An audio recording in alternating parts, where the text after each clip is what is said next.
Hey guys, this is Dan from Range of Motion. Welcome to this live webinar on weight loss through exercise. I'm just going to give it a minute or so just to let those people who are joining us live jump on this feed.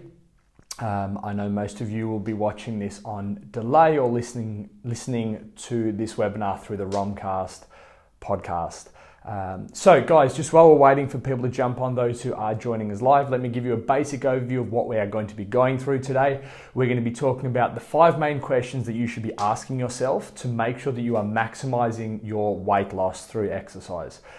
A lot of people they exercise hard, but they're maybe not exercising efficiently and doing the right type of exercise to be able to maximize weight loss. So the idea is to be able to cut through a lot of the misinformation that there is out there and to be able to talk about some of the science, some of the underlying exercise physiology and human physiology which underlies the process of weight loss. So guys, I'm going to kick this off.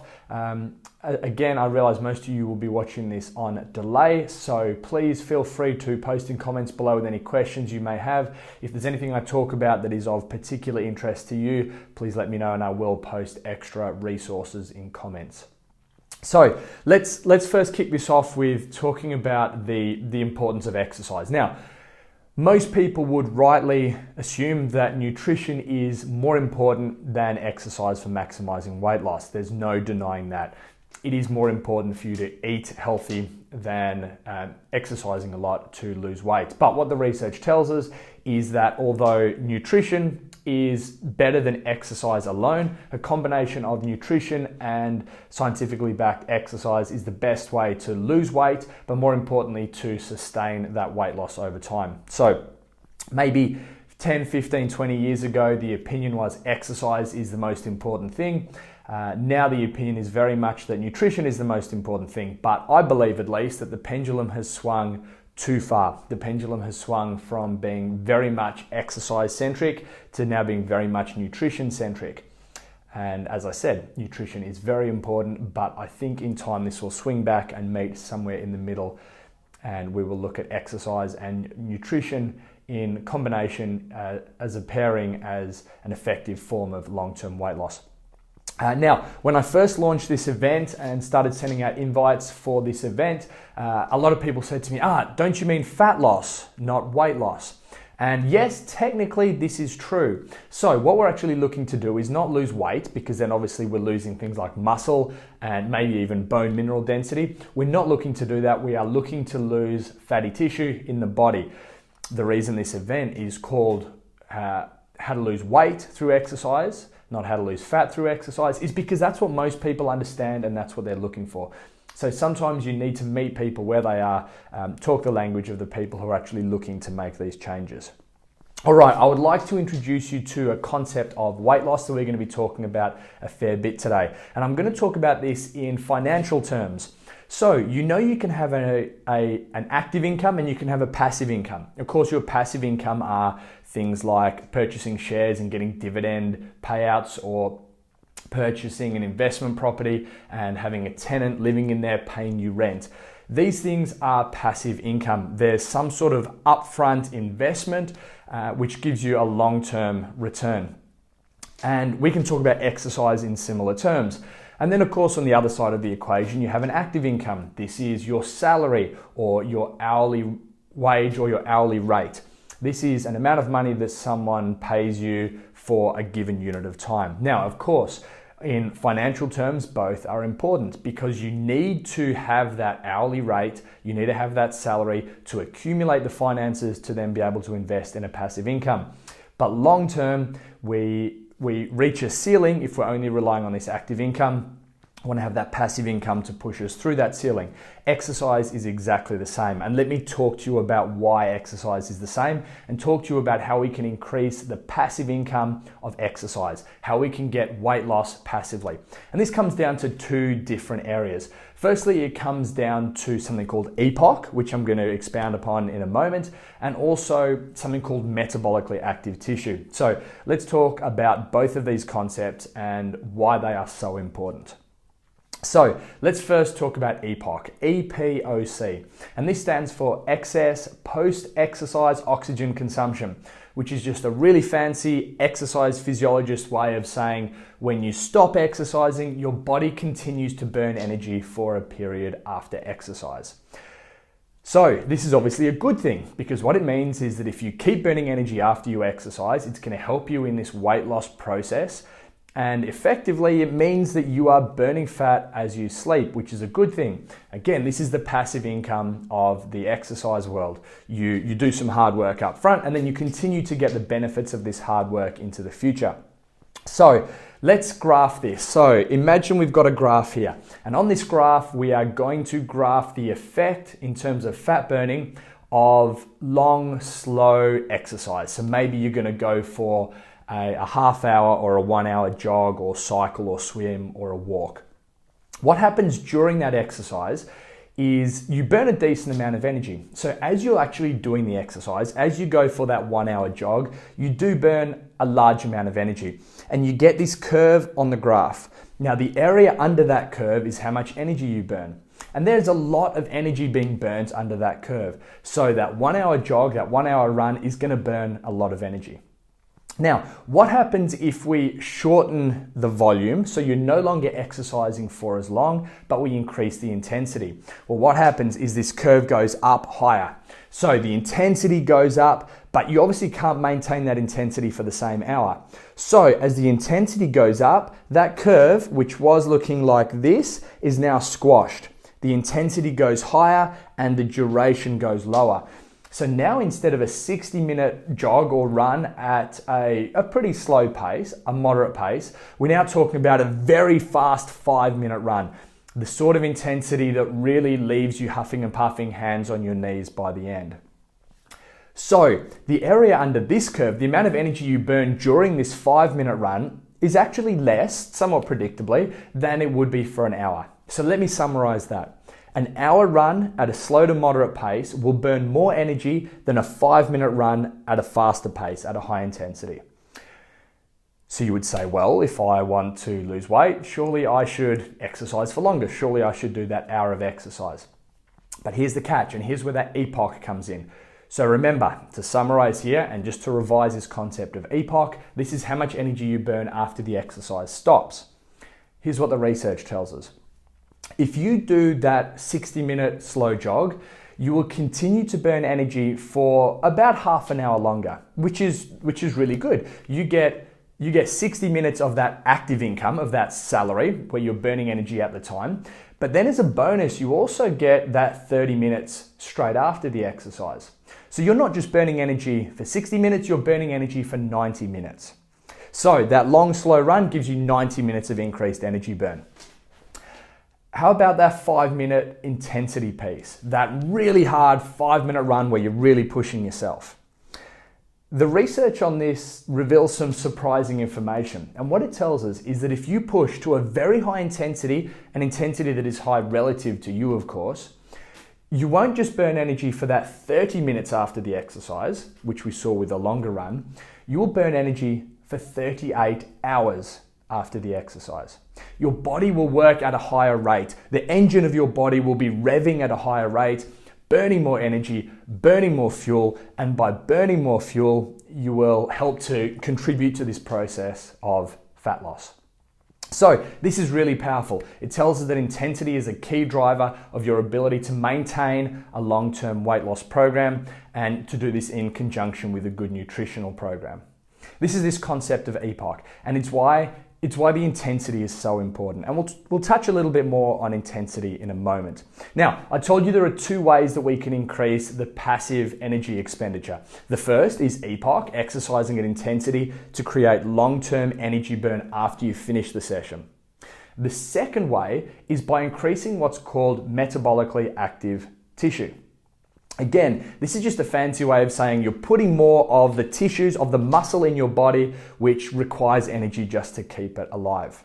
Now, epoch, remember, is a nice long-term strategy, that 38 hours post-exercise. But having more metabolically active tissue in your body is an even more long-term approach. And this is why it's such an important variable here to make sure that if you do lose weight, it stays off in the long run.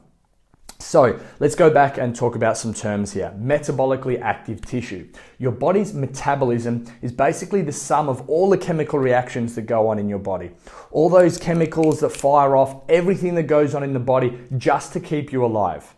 Not going out and exercising just to stay alive.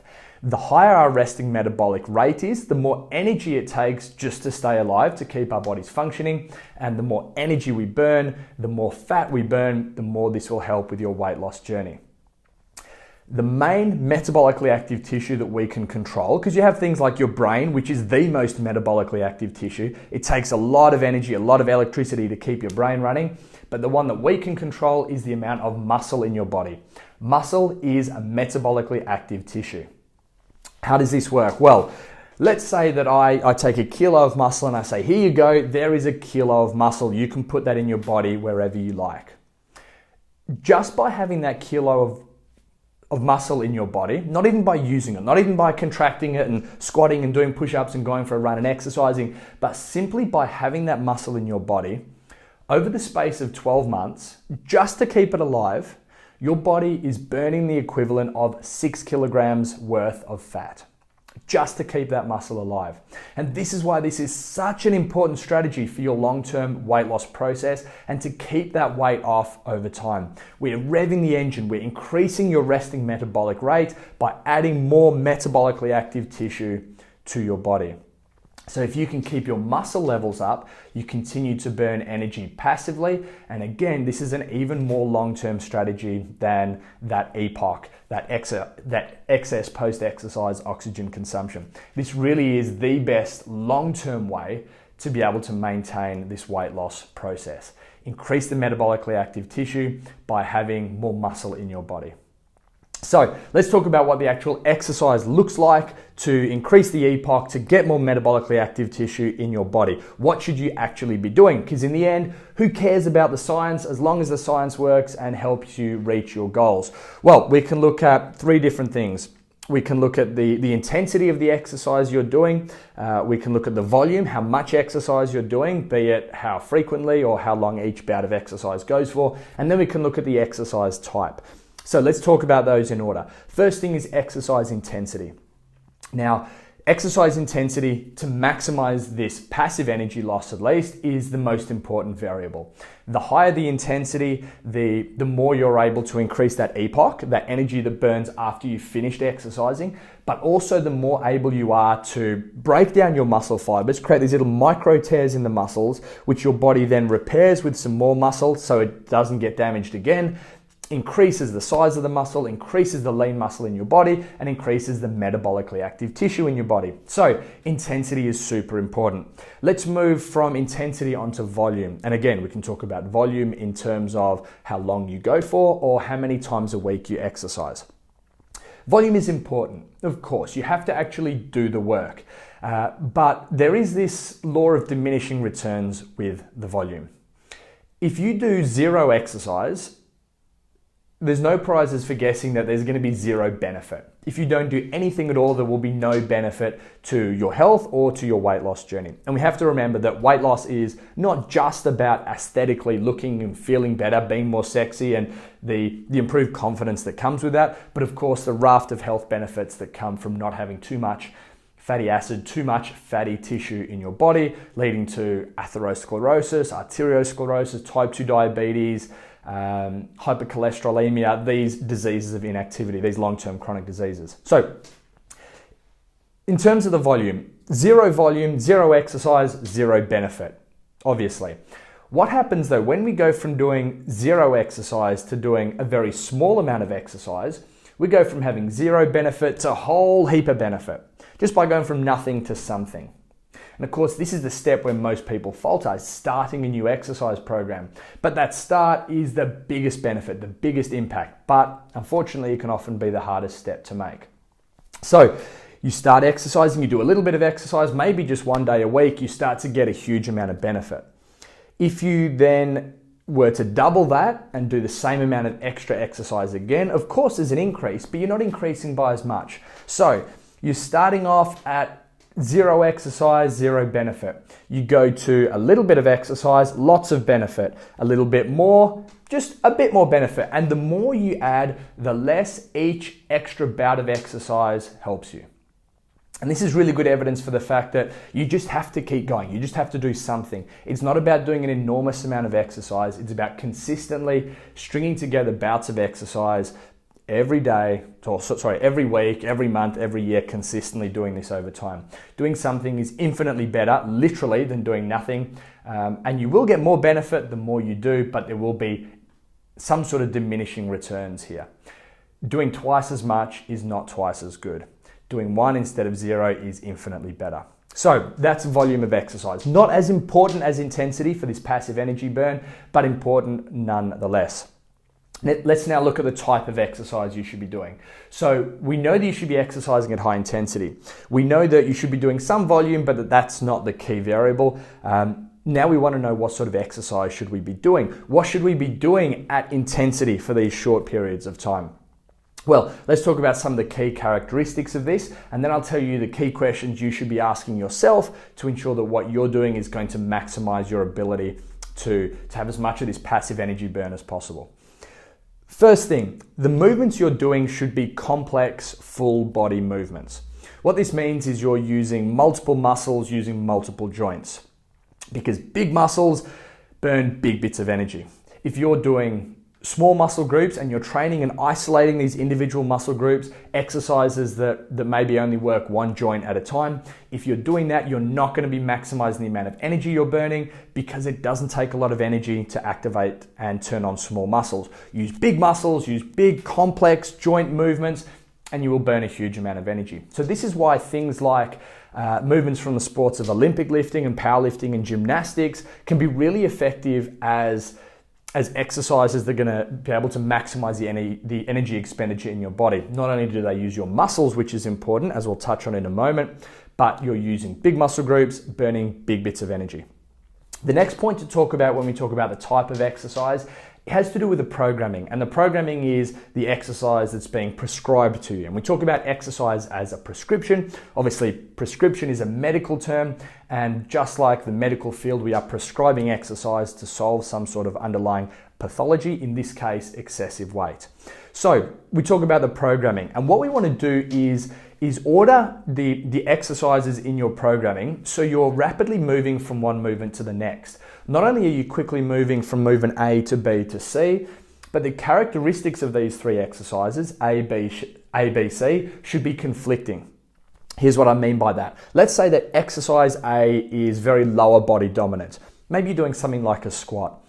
The blood has to be sent to the squatting muscles, to your lower body, to your legs, to get those muscles firing in the lower body. The blood has to go there, get the oxygen in, the waste products out to fuel that movement. Then you go from exercise A very quickly. As soon as the blood gets there, you're then going to exercise B. Maybe exercise B is an upper body pushing based movement. So maybe you're lifting a weight over your head. So all this blood that had gone to your legs is now being redistributed to the pressing based muscles. Then you go into exercise C, and exercise C are upper body pulling based movements. So maybe you're doing something like a pull-up.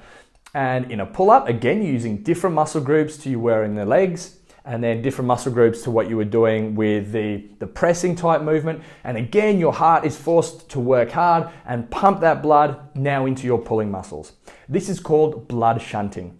Blood shunting is redistributing the blood, the energy around your body to different areas. And what it means by doing this and following intelligent programming that causes blood shunting, you're able to increase the energy expenditure, increase how hard you have to work.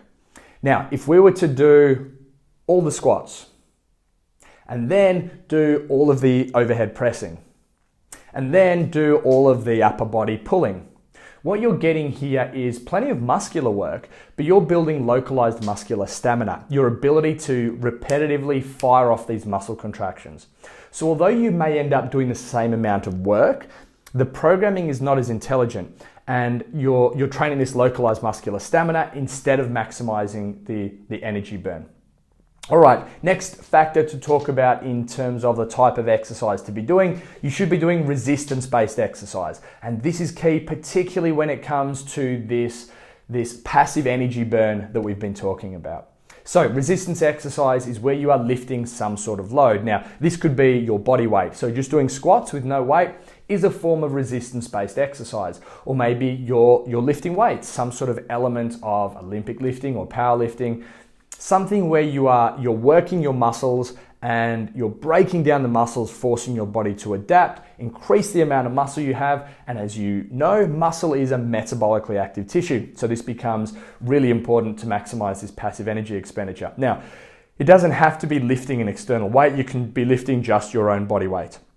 So anything that forces your muscles to work hard, anything where you feel like the muscles start to become the limiting factor, is going to increase the size of the muscle, increase the amount of metabolically active tissue you have in your body.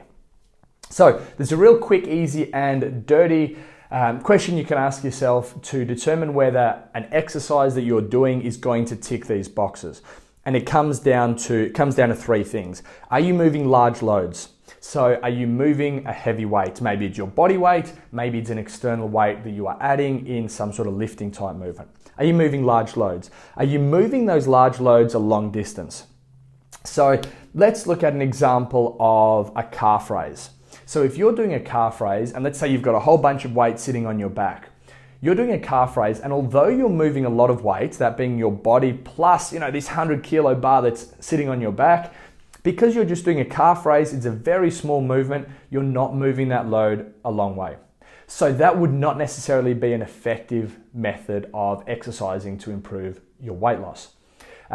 Maybe an exercise like a clean and jerk, however, where you lift a weight from the ground to your shoulders to overhead, you can see that you are moving that load much, much further than you were with the calf raise. So in this example, is it a large load? Yes, it's a large load. We're lifting weight. Are we moving it a long distance? Yes, it's going a long way. And the third question we ask ourselves is, are you doing it quickly? Because if you're moving large loads, long distances quickly, effectively what you are doing is work.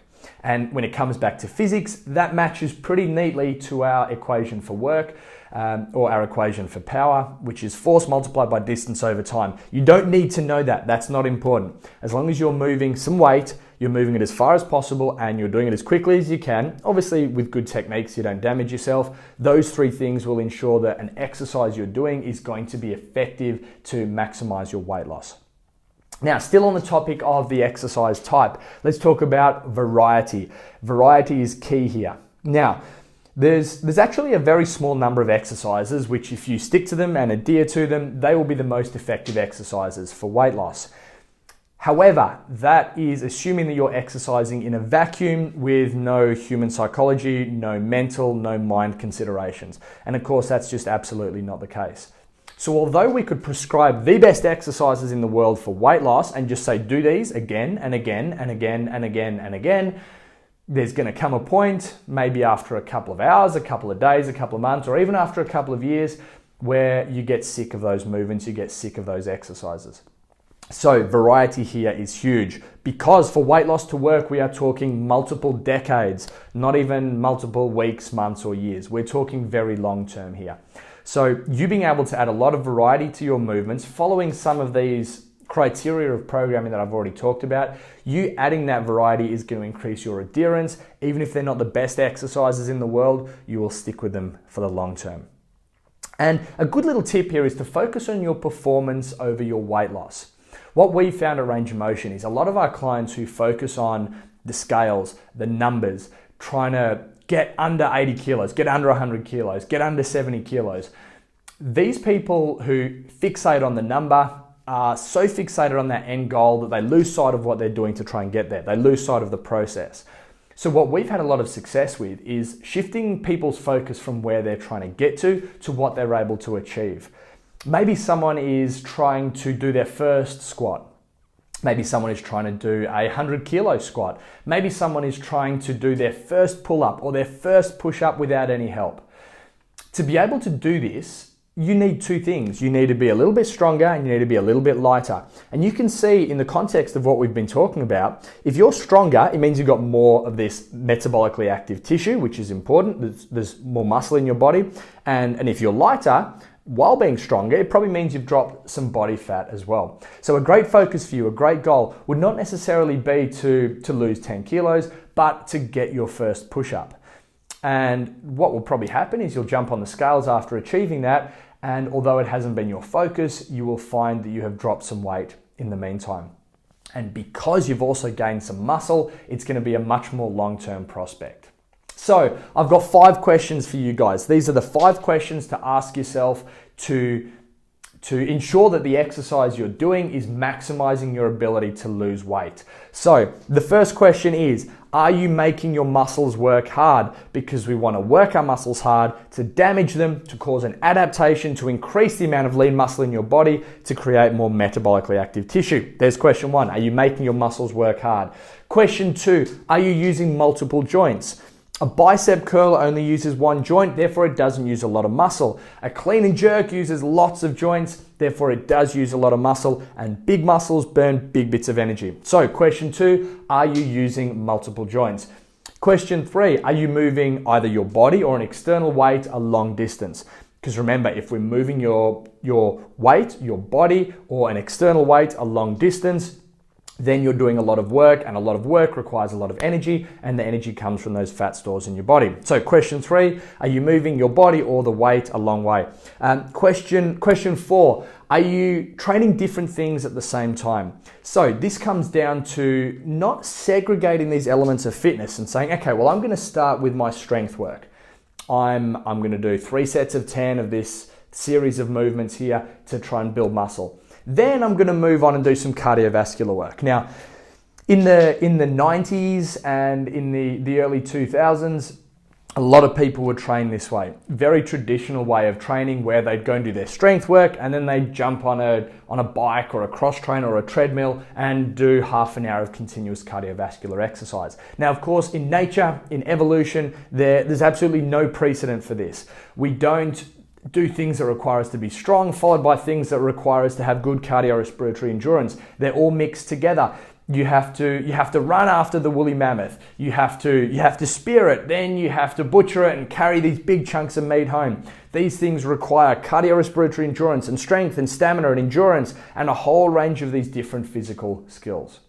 So if evolution has promoted or demanded that of us, that is the best way to train. So question 4, are you training different elements of your fitness at the same time? And the final question to ask yourself is, are you exercising at intensity? Of course, the intensity will be relative to you. The intensity that I work is very different to the intensity that you work at, is very different to the intensity that your mother or your father or your grandmother or your grandfather or your son or your daughter would work at. Intensity is relative to you. So basically, are you working hard? So those are your 5 questions. And if you can answer yes to each of those questions, you know that you are doing as much as you can to maximize your ability to lose weight. Okay, so everything we've talked about, or pretty much everything we've talked about, has been talking about the physical. What should you actually be doing to maximize your weight loss through exercise? I just want to touch very briefly on the mental or the behavioral factors here. Because again, if we're considering this in isolation and we're just putting you in a little test tube or a little petri dish and saying, well, if we add a couple of drops of this and a pinch of that, it's going to cause some chemical reaction causing your body to lose weight. It would be great if that was the case, but we do not exist in a vacuum. We do not exist in a black box. We exist in the context of how our mind is treating us. So let's just talk very quickly about habits, because of course we're trying to build the habits of these more physiological factors that we're talking about. So 4 good steps that I'm going to take you through to teach you how to create these habits. And we're going to go through this pretty quickly, but everything we've talked about needs to be in the context of these habits. The first thing is you need an outcome goal. Where are you heading towards? What it is that you want, what is it that you want to achieve? Again, maybe it's a 10 kilo weight loss, maybe it's to get under 100 kilos, or if we're focusing on performance, which is my recommendation, maybe it's that first push-up, that first pull-up, that first squat without any help. And it's important when you're setting this outcome-based goal that it's supported by your values. If you don't value the outcome that you're working towards, it's not going to happen. So if you start exercising because your wife has told you that you need to be exercising more because you've had blood tests and you're pre-diabetic, and you're doing it because your wife tells you to, or because your doctor has told you to, but you don't really value the end result, it's not going to stick around. So identify where you want to get to and make sure that thing is something that's important to you. Now, second thing that we want to do is identify the steps to get there. So we know where we want to be, we know the outcome, we need some process goals to get to that point. So you saying, I'm going to lose 10 kilos, or I'm going to get my first push-up without any assistance. Although these are great things to be aiming for, they give us no indication of the process that it will take to get there. So identify the smaller steps that you need to get to this point. This can be really effective from a psychological point of view, because the research has shown that when we achieve a goal, we get this hit of dopamine, which is this feel-good chemical in our body, makes us feel good, makes us happy, and therefore makes us more likely to work hard in the future. If you set one big lofty goal, you'll get a decent hit of dopamine. But if you set a bunch of smaller goals, 5 smaller goals leading to that big one, you get a good hit of dopamine every single time. And the dopamine hits, the happiness effect that you get from these little but consistent achievements, ticking these boxes to get you to where you're trying to get to. If we add up all the dopamine, all the happiness that you get from these process goals, it's much more than what you would get from that one outcome-based goal. So lots of little achievements are more effective in terms of your longevity of effort than one big outcome-based goal. The other thing to talk about here with these processes is try and modify the environment to make it as easy as possible. So if your goal is to lose 10 kilos and because of that you want to get up every morning and go and exercise, you can use something called the gym clothes effect. And what research found is people who laid out their gym clothes, so when they woke up there was one less thing they had to do, put their clothes on, or even people who slept in their gym clothes so they could get up and then get straight into exercise, had vastly higher rates of exercise adherence and of habit formation and long-term behavior change. So try and make the steps as easy as possible, the environment as easy as possible to be able to achieve that. The next thing we need to do is make a start. So all these things are just planning, but in the end you have to start. Think about moving a car. Your car breaks down, it's on the side of the road. The hardest bit in trying to push that car off the road is that first centimeter. Once that car is moving a centimeter, it then becomes much easier to continue moving that car. So exactly the same with habit formation. The first thing, that first push is the hardest. What happens in the early days of forming a habit is you need to use a lot of willpower. What is willpower? Well, willpower is you being able to consistently make the choices that lead you towards your outcome-based goal. So making these choices where you say, oh no, I don't want to go, but I'm going to do it. I'm going to do it because I need to form this habit because I know it's good for me. Willpower is like a muscle. It can be trained, but just like a muscle, it can also be fatigued. So if over time you're constantly and consistently having to rely on your willpower to make that decision to exercise, make that decision to exercise, make that decision to eat healthier, you will fatigue it. And what happens is towards the end of the day, you just can't be stuffed anymore and you make a poor decision. You decide not to go and exercise after work. You decide to order Uber Eats. So here's a good question for you. How many times have you got unhealthy Uber Eats for breakfast?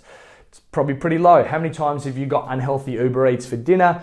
Probably a lot higher, because you have fatigued your willpower muscle by making decisions all day.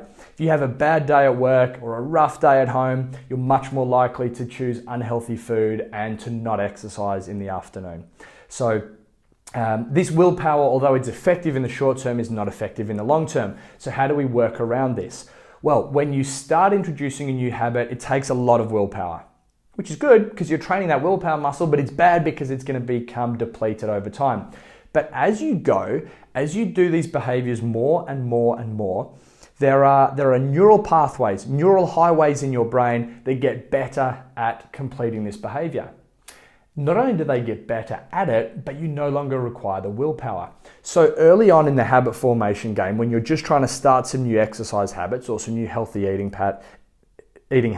habits and patterns, early on in the game, you need a lot of willpower, but there's no habit there. And as you go, the amount of willpower you need drops down, and the amount of habit you have increases. So you've got your habit increasing, your willpower decreasing, and you get to a point where it actually becomes easier for you to do that behavior than not to. And that is the exact moment when habit takes over from willpower, and what you've got is a consistent long-term change in behavior.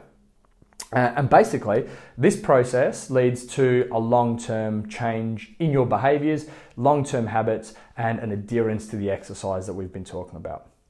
So guys, this is the key to maximizing your weight loss through exercise. Let's summarize. Nutrition is important, more important, yes, but what's most important is a combination of nutrition and exercise. We've talked about the need to have both active income in terms of exercise, that's burning energy as you do the exercise, but also the passive income of exercise by increasing the EPOC, which is from intensity, the amount of energy burn that you get after exercise, and also increasing that metabolically active tissue. We've talked about the intensity of exercise being important. We've talked about the type of exercise, using large muscle groups, moving large loads, long distances quickly. We talked about those 5 key questions to ask yourself. Then we ended up by talking about the habits that you need and how to actually implement and create these habits in your life. Guys, I hope this has been of use. Whether you are watching this live, thank you for joining us. If you're watching this on delay, thank you again for joining us. If you are listening to this on the Romcast podcast, no matter how you're consuming this, guys, please feel free to post below wherever you are watching or listening to this. If you have any questions or if you'd like any more details on any of the concepts that I've covered, I do have more details on all of this. So more than happy to send you through some more information. If you have any questions for me, you can email me direct if you don't feel confident posting below in a public forum. My email is dan@rangeofmotion.net.au. If you'd like to learn more about the work that Range of Motion does, you can head over to rangeofmotion.net.au, and from that point you can work out whether you'd like some help with exercise or nutrition, whether you'd like me to do some corporate work for you, if you want programming, the education and the events that we have coming up. Everything is there. Thanks again, guys. I hope this has been of use. Please feel free to reach out if you have any questions, and I look forward to speaking with you again soon. I'll see you later.